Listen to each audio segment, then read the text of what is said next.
So my first question would be, is what political ideology do you embrace at this time?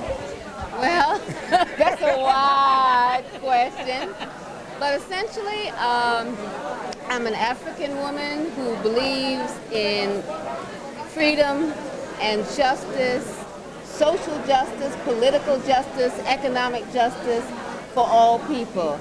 I believe in that oppressed people, wherever they are, have the right to self-determination. I believe that socialism is an integral part of building social justice on this planet.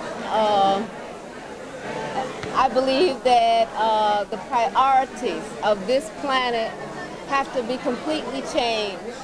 And instead of profits, instead of policies that destroy the earth, that destroy the water, that destroy human beings, I believe a policy that protects people, that makes people live in a community, a world community. That's what I believe. That's my basic political commitment at this moment. I want to know, how did you arrive at this spot? Not physically, but what brought you to that conclusion and what brought you to Cuba? Well, what brought me to that conclusion was in the process of struggling, I've also understood that part of struggling is learning, is studying. And my own experiences in the 60s led me to understand that it wasn't just enough to ask for a piece of the pie.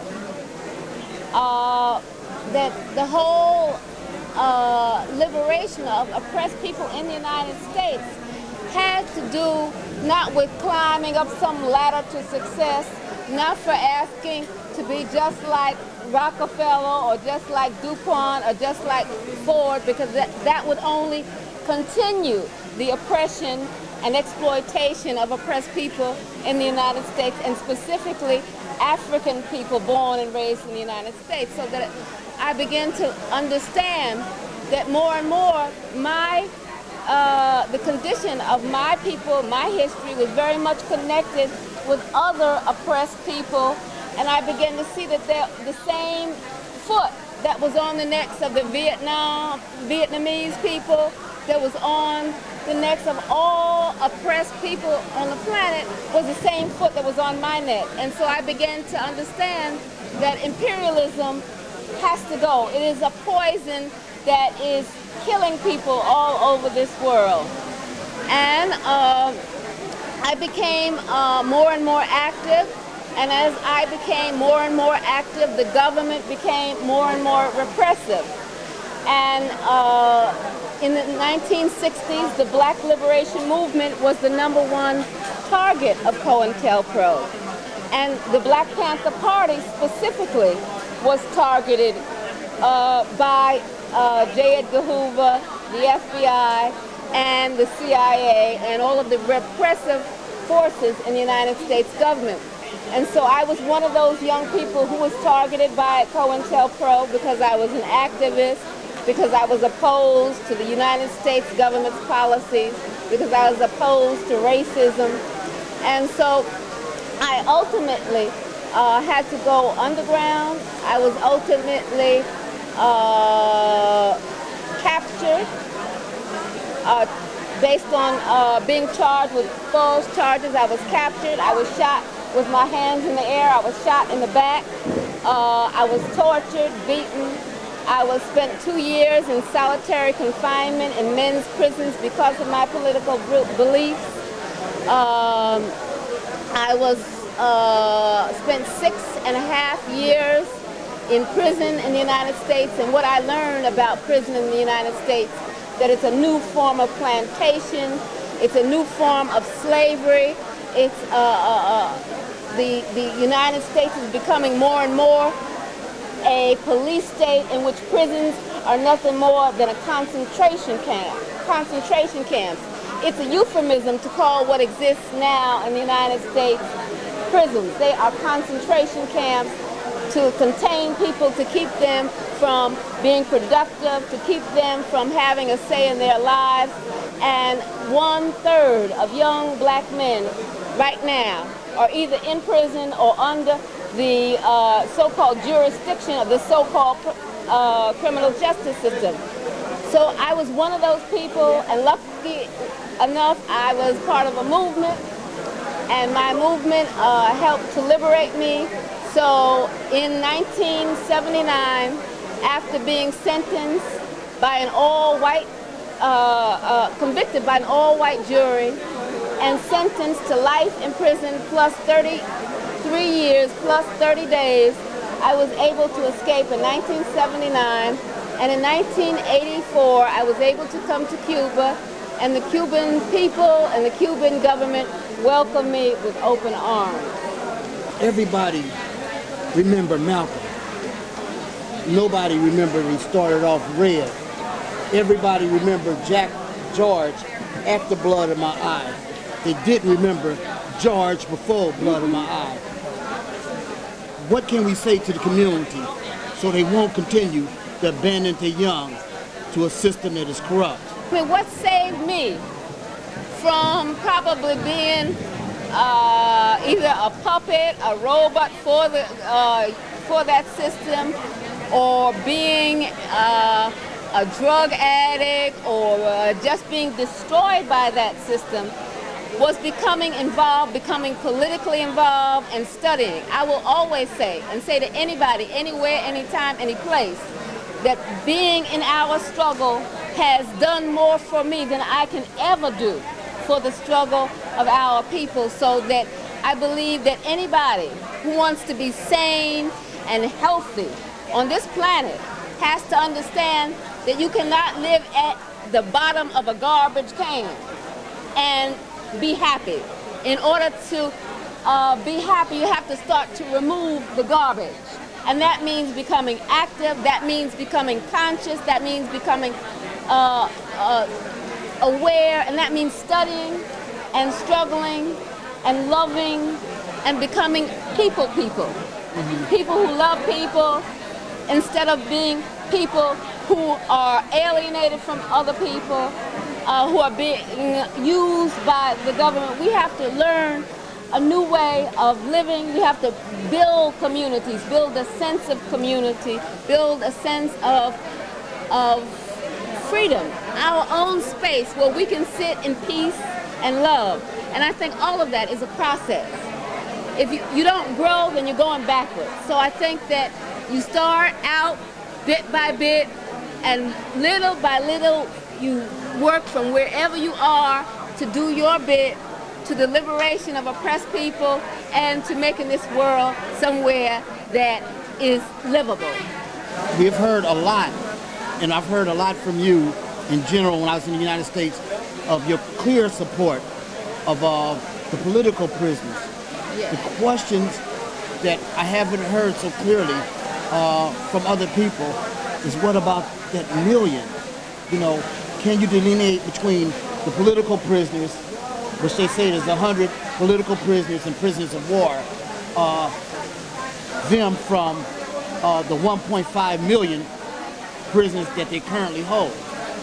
Both political prisoners and people who are victims of the political system are products of that repressive capitalist system.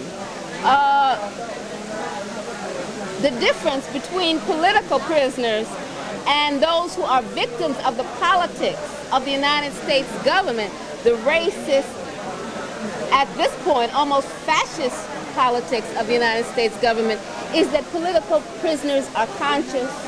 Political prisoners are conscious of the reasons for that oppression and are clearly struggling against the system. Mumia Abu-Jamal is on death row, not just because he's an African man, but because he is an African man that is capable of politicizing all of the people in the United States about the realities of the United States. He's capable of pulling the sheep's clothing off of the wolf and exposing the United States government as the vicious, hungry, greedy wolf that it is. And so I believe that it is most important for anybody who believes in justice, who believes that human beings have the right to be free, to struggle to free Mumia Abu-Jamal, to struggle to free all political prisoners and prisoners of war, and to struggle for a new political, economic reality in the United States where people have the right to live, have the right to be free, have the right to be free from repression, from from being stopped and searched and thrown on the ground at will. I believe that it is important to free political prisoners so that we can all struggle to free ourselves.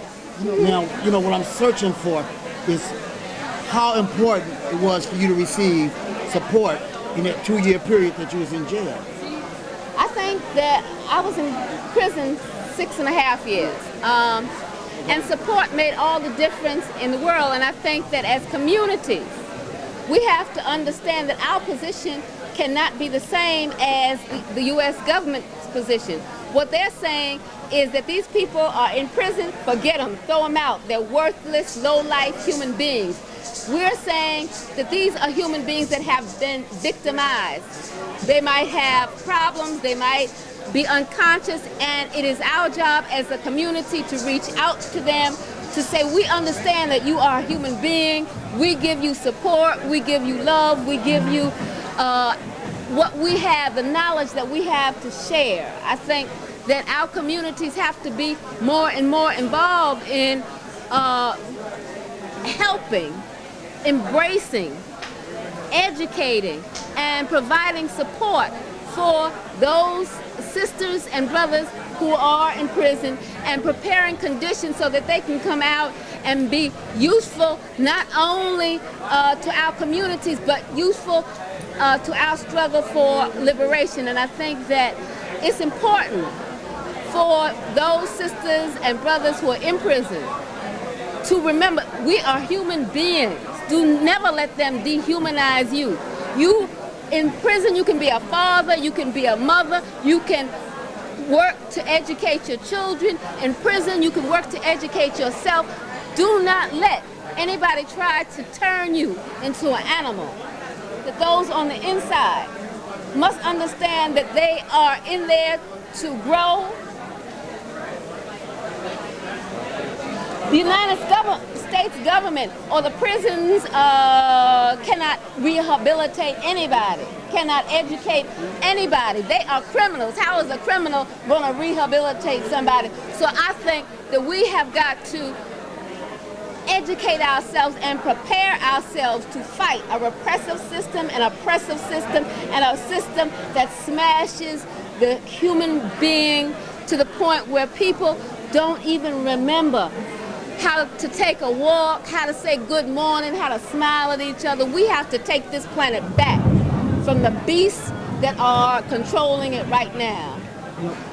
I escaped from prison in 1979. And since 1979, the population of women in prison has tripled. Tripled. It boggles my mind, and it should boggle everybody's mind who understands mathematics.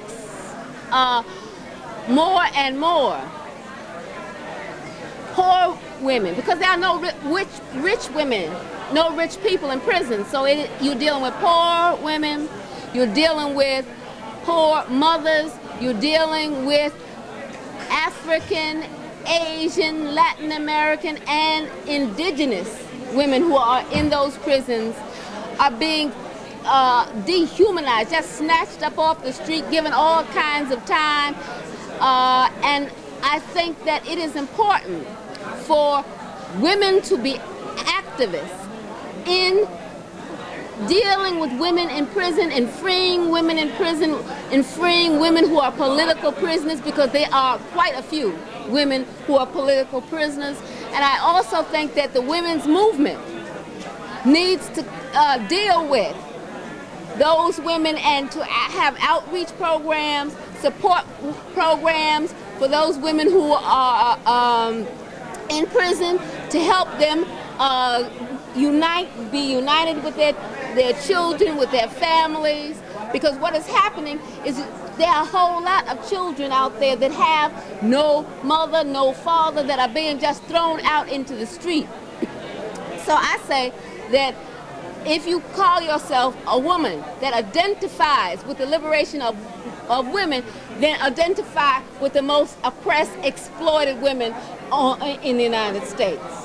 I mean, because I'll be real with you. You know, one of the most, I mean, just raging pains that I had was being separated from my child, was being forbidden to hold her, to touch her, to breastfeed her. The conditions of women in prison in the United States is unbearable. I mean, I have seen women who have given birth and they have not been able to even see their children. Social workers can tell women if their children can visit them or not. I was in prisons where it was forbidden for children to visit. The Middlesex County workhouse where I was, it was pathetic. It tore your insides out. You see all these little children outside trying to scream and yell at their mothers. They couldn't see their mothers.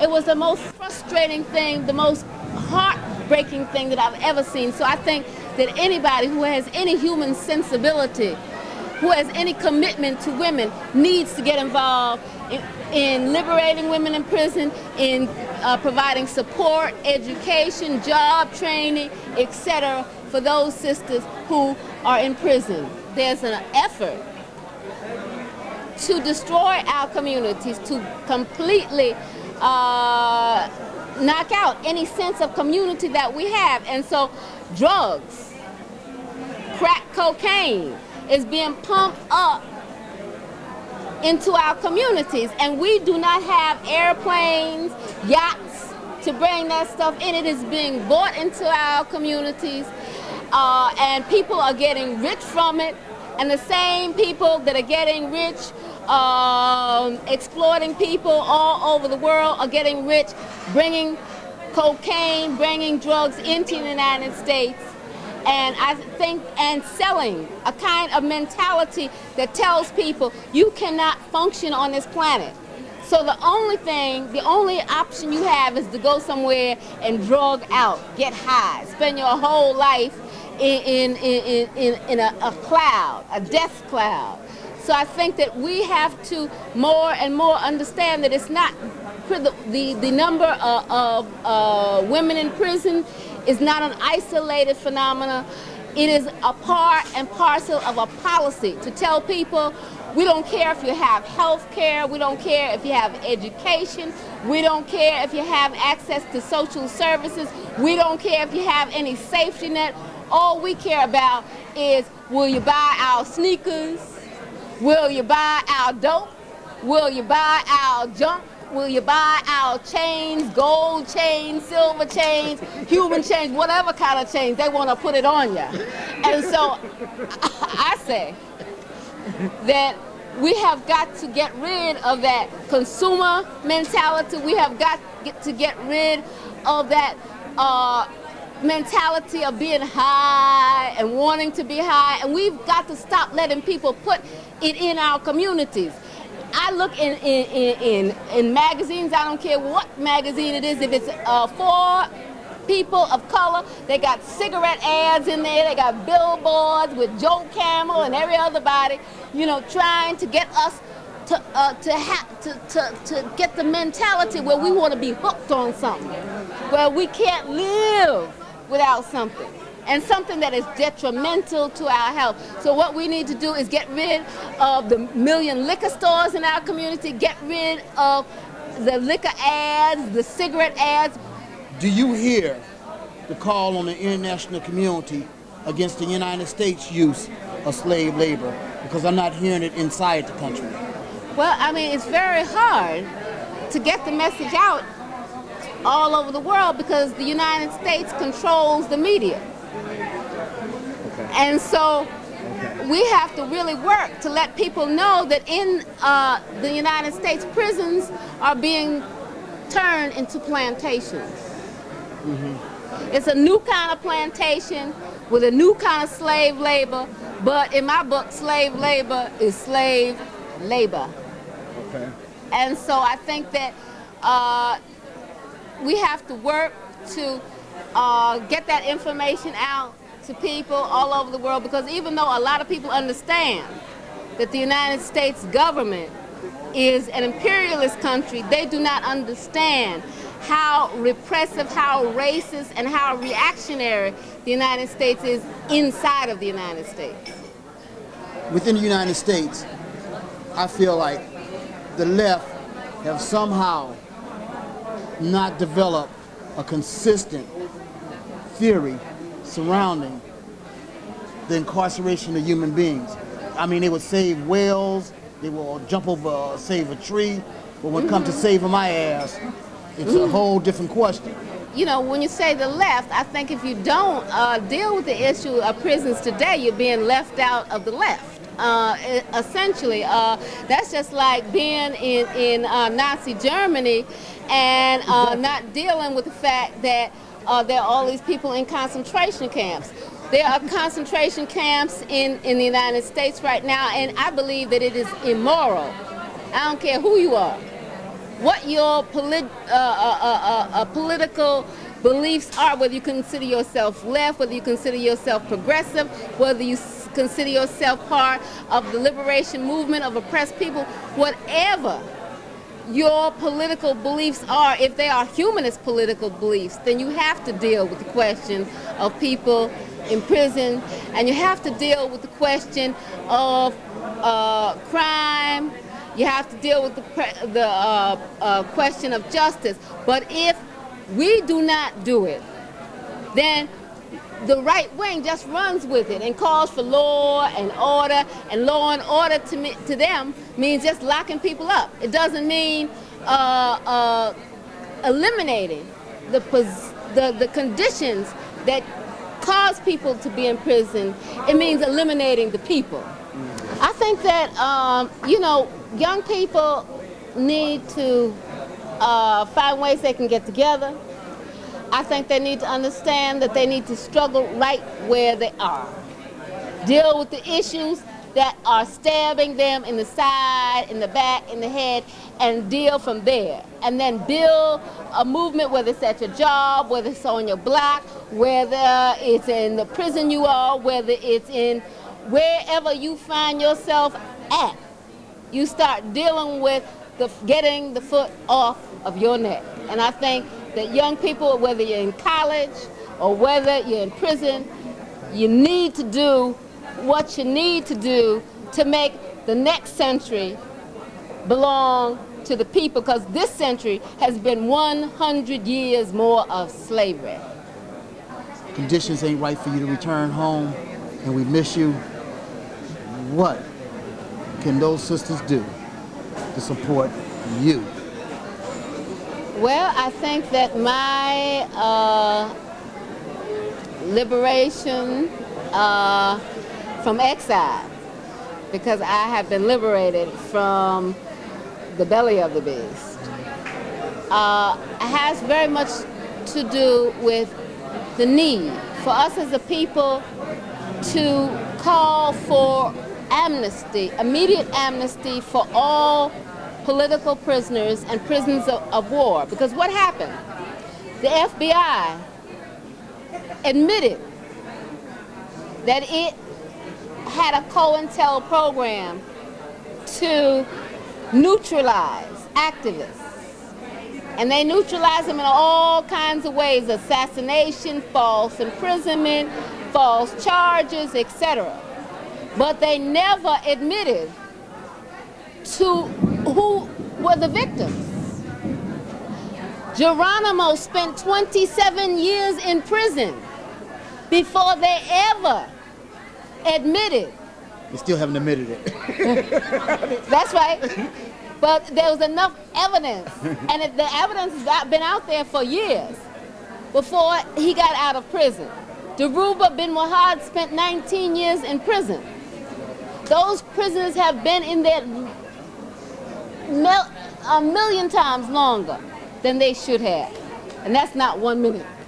So I say that there has to be a movement for amnesty of the victims of COINTELPRO, and that those who were victimized, spied on, harassed, etc., need to be completely set free, exonerated, apologized to, and brought back to their communities. I think that that movement is important, and it's important right now, because the government's so-called Freedom of Information Act was a sham.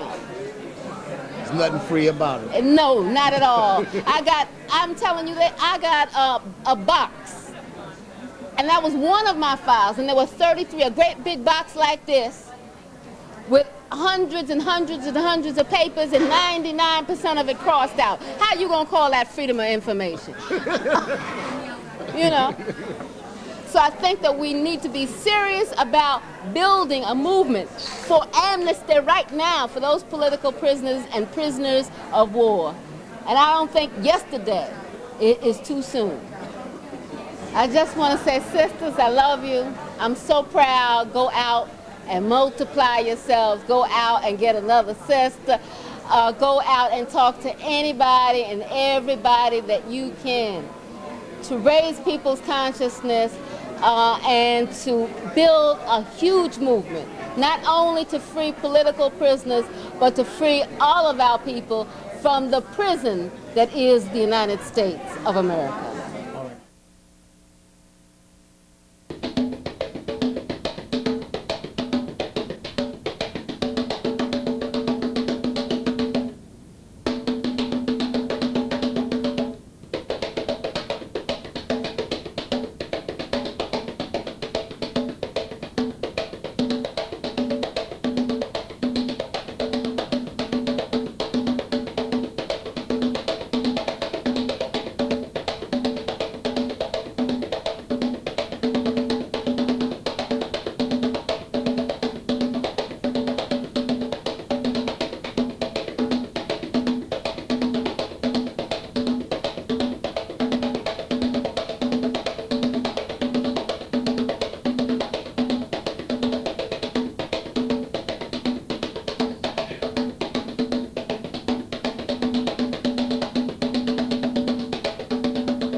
Zoom? Yeah.